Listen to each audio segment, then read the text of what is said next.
نبی اکرم صلی اللہ علیہ وسلم نے ایک مرتبہ 3 دفعہ قسم کھائی، واللہ لا یؤمنو، واللہ لا یؤمنو، واللہ لا یؤمنو، خدا کی قسم وہ شخص مومن نہیں، خدا کی قسم وہ شخص مومن نہیں، خدا کی قسم وہ شخص مومن نہیں۔ واقعہ یہ ہے کہ ہم تصور نہیں کر سکتے کہ صحابہ کیسے لرز گئے ہوں گے، کانپ اٹھے ہوں گے، کون وہ بدبخت ہے، کون وہ شقی ہے جس کے بارے میں اللہ کے رسول 3 دفعہ قسم کھا کر فرما رہے ہیں کہ وہ صاحب ایمان نہیں۔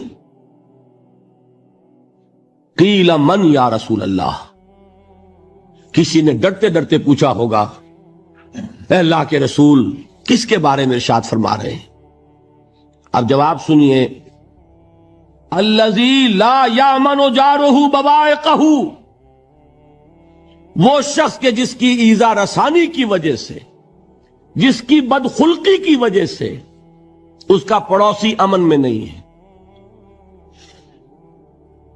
یہ کوئی گناہ کبیرہ ہے؟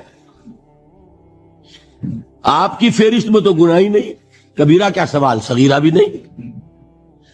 زیادہ زیادہ آپ یہ کہیں گے کہ ذرا بد اخلاقی ہے، کج خلقی ہے، بس اچھا کردار کا معاملہ نہیں ہے، یہ کہیں گے، گناہ کی فہرست میں نہیں آئے گی بات۔ کبیرہ بہت بڑی شے ہے، لیکن اس پر اللہ کے رسول نے 3 دفعہ قسم کھائی، ایمان نہیں ہے، ہرگز نہیں ہے، خدا کی قسم نہیں۔ اب بتائیے ایمان اور عمل علیحدہ ہو جائیں گے کیا؟ یہ ہے مسئلہ جو امام بخاری کے سر پہ ہے۔ اور سنیے، فرمایا حضرت انس ابن مالک نے، یہ روایت جو میں نے آپ کو ابھی سنائی ہے یہ کوئی ایسی ویسی روایت نہیں ہے، متفق علیہ ہے، بخاری اور مسلم دونوں میں موجود، اس سے اونچا درجہ روایت کا ہے ہی نہیں۔ راوی کون؟ ابو ہریرہ رضی اللہ تعالی، ان کی والدہ لے کر حاضر ہو گئیں، یہ بچہ حضور آپ کی خدمت میں رہے گا، آپ کی خدمت کرے گا، آپ کے پاس رہے گا، ٹھیک ہے۔ وہ حضور کے خادم خاص ہیں، جیسے ذاتی کوئی ہوتا ہے معاملات میں مدد کرنے والا، خدمت کرنے والا، وہ ہیں انس ابن مالک۔ کیونکہ ان کا تعارف ہو گیا ہے رضی اللہ تعالیٰ عنہ، تو ایک بات پہلے اور سنا دوں، جو بچہ اپنے اس بچپن سے لے کر 9 برس کی عمر تھی جب آئے حضور کے پاس، انتقال کے وقت عمر کتنی ہوگی؟ 19 برس، 10 برس حضور کی خدمت میں رہے۔ پہلے تو حضور کے اخلاق کی جو گواہی وہ دے رہا ہے وہ اس کی زبان سے سنیے کہ میں 10 برس حضور کی خدمت میں رہا، کسی بات پر ڈانٹنا تو کجا، حضور نے کبھی مجھ سے یہ بھی نہیں فرمایا کہ اے انس تم نے وہ کام کیوں نہیں کیا۔ یہ ہے ایک آقا کی حیثیت سے محمد الرسول اللہ صلی اللہ علیہ وسلم کا اخلاق۔ اگر نہیں کیا خود کر لیا، کوئی ڈانٹ ڈپٹ نہیں۔ حالانکہ بچے ہیں، بچوں کو ویسے بھی ڈانٹ ڈپٹ دیا جاتا ہے، لیکن نہیں۔ اب ان صحابی کی ایک گواہی سنیے، قلما خطبنا رسول اللہ صلی اللہ علیہ وسلم الا قال، فرماتے ہیں کہ شاذ ہی کبھی ایسا ہوا ہوگا کہ حضور نے کبھی خطبہ ارشاد فرمایا ہو اور اس میں یہ الفاظ نہ ہو۔ الفاظ سمجھ رہے؟ جب بھی خطبہ دیتے تھے آپ یہ الفاظ ضرور فرماتے تھے، شاذ کبھی رہ جائے تو رہ جائے، قلما خطبنا رسول اللہ صلی اللہ علیہ وسلم الا قال، کیا فرمایا؟ لا ایمان لمن لا امانت لہ ولا دین لمن لا عہد لہ، جس شخص میں امانت داری نہیں اس کا کوئی ایمان نہیں، جس میں ایفاء عہد نہیں اس کا کوئی دین نہیں۔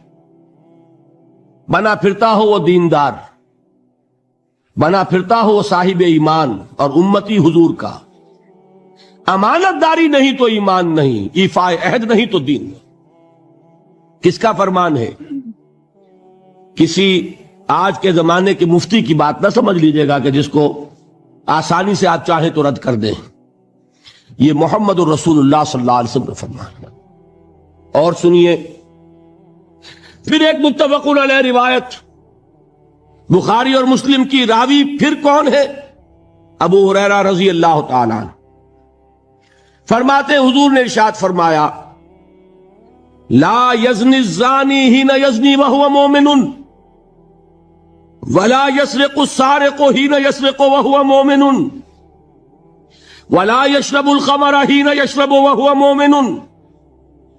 کوئی زانی حالت ایمان میں زنا نہیں کرتا. کیسے ممکن ہے؟ ایمان ہو اور زنا ہو جائے، پھر وہ ایمان دھیلے کا ہوا.